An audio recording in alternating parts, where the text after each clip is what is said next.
Ken Shamrock here at For Love of Wrestling with Monopoly Events. And I was just saying off camera, of all the guests that are here, you've got bragging rights over Sean Waltman, X-Pac. You beat him for the Intercontinental title back in the Attitude Era, didn't you? I did, man, and it was a good match.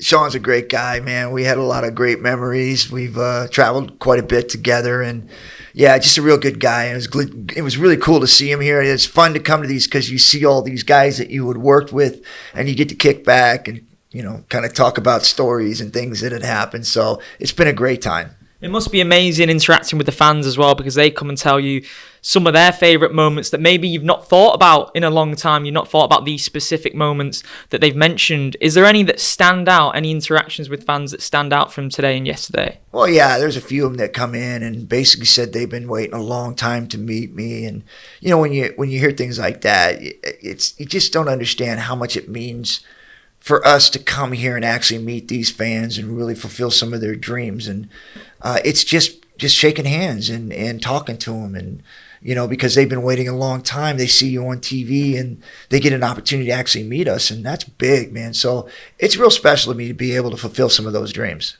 Very, very few people on the planet have excelled in both MMA and pro wrestling to the degree that you have. And that made the path for the likes of Matt Riddle and Jake Hager that tried to do a similar sort of thing. Obviously, Matt Riddle transitioned from the UFC to WWE, but you was to-ing and fro-ing throughout your career.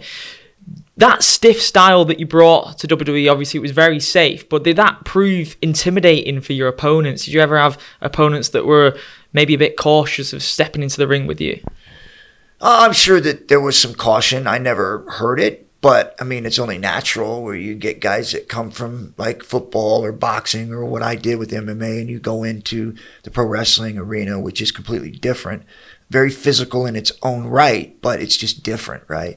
But there's a lot of trust that has to be gained with your opponent. And so it was something I had to build up for a while, and I was able to do that. But I think the most important thing was that when I came in humble. I came in with the idea that I was the one that needed to learn from these guys. And even though I was accomplished in something else and was a superstar, I was coming into this thing as a green kid, and that I needed to really learn from these guys. And I did that. I came to them and asked them questions, and I wanted them to feel comfortable when they got in a ring with me. Hey, listen, I'm going to listen to you, you know, help me understand how we're going to get through this, because I have to incorporate my moves into pro wrestling. And if you can help me do that, that would be awesome.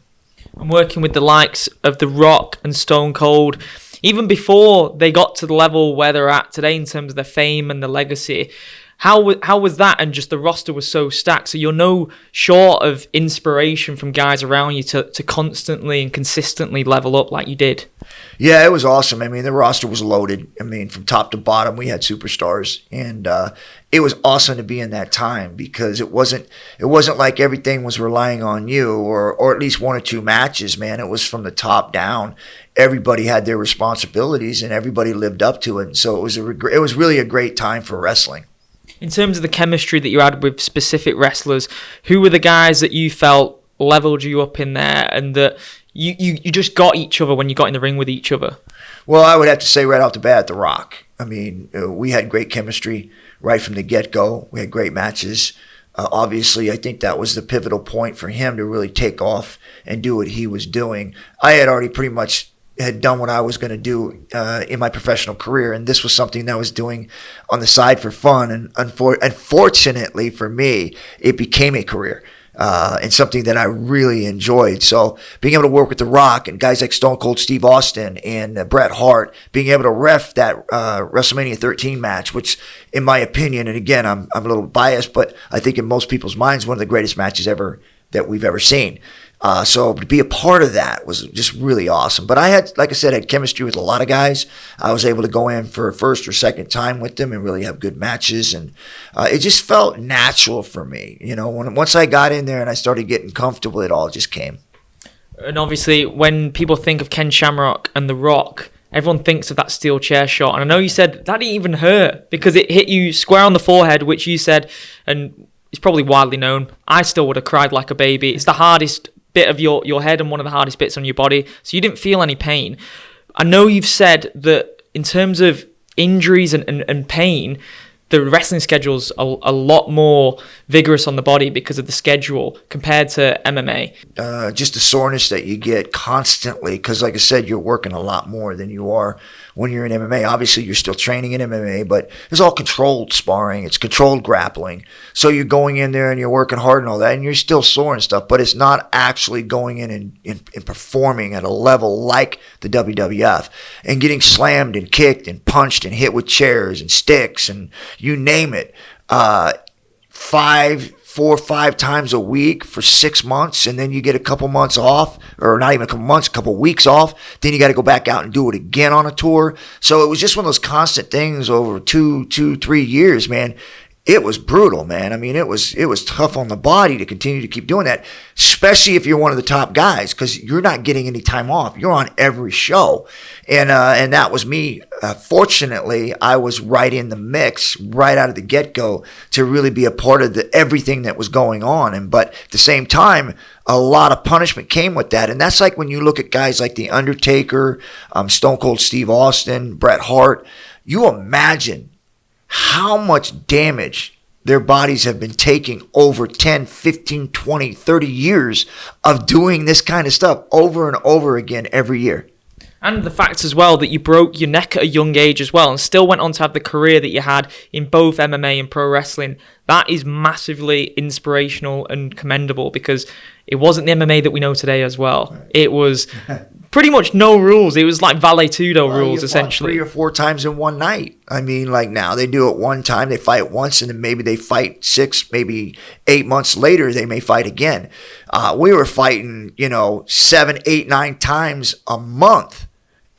Whether it was a tournament or whether it was, a single match, going over to Japan, fighting tournament there, coming back to UFC and fighting a tournament here. That could be 8 fights. So there was a lot of fights that guys were fighting. I know there was a few guys that used to hit the road, and they would drive across the United States, hitting different places in tournaments that were going on throughout the United States. And they would be fighting same thing 8, maybe 9 times every single month, because they would go from state to state to state and just fight whatever tournament was going on. And so it was definitely the Wild Wild West. And the rivalry that stood out for you, definitely in the UFC, was Tito Ortiz. Now, you come from the WWE background and it's scripted. You know people are going to try and get under your skin, and you're playing a character, so it's not getting under your skin. Now, Tito was one of the first guys to implement that Conor McGregor trash talking style in MMA, and that was against the respectful nature that you had. How difficult was it fighting someone that you kind of hated at that point?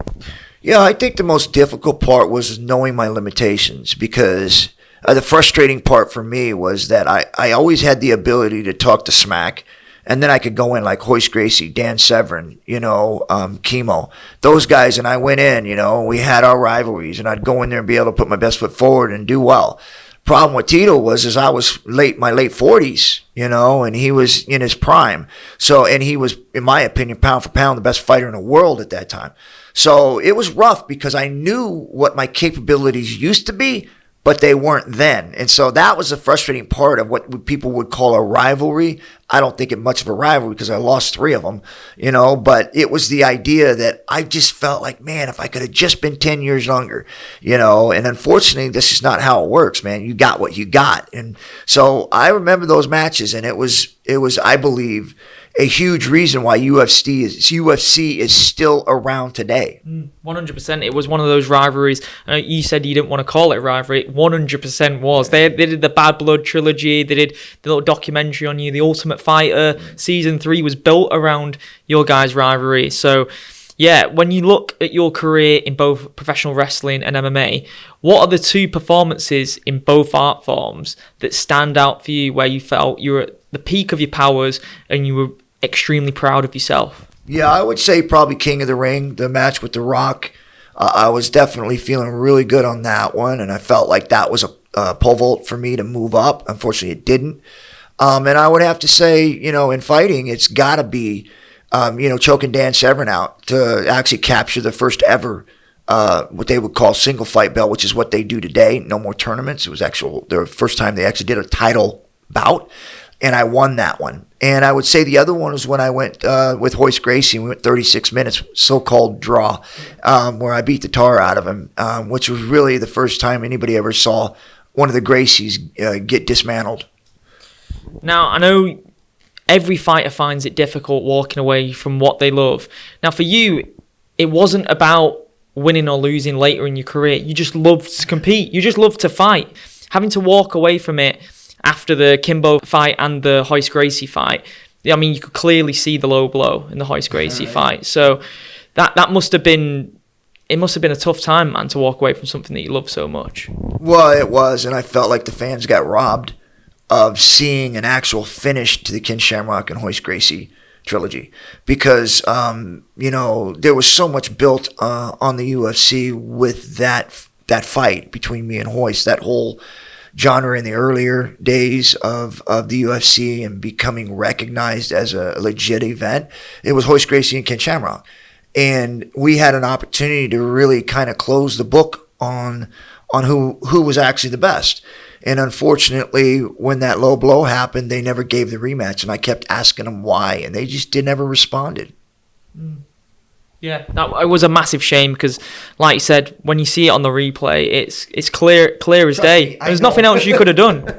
Trust me, I know, because I'm the one that felt it, and I had a steel cup on. Yeah. So people look at it, and they knew when the shot, and they wondered why it wasn't a quick reaction, was because I was wearing a steel cup. And it literally just radiated, and to a point to where I just couldn't breathe anymore. And that's when I hit the ground, because I was trying to fight through it because I didn't want to stop the fight. But unfortunately, that just wasn't going to happen. Yeah. Do you watch a lot of MMA and pro wrestling right now? And if so, who are the guys that are standing out in both industries for you?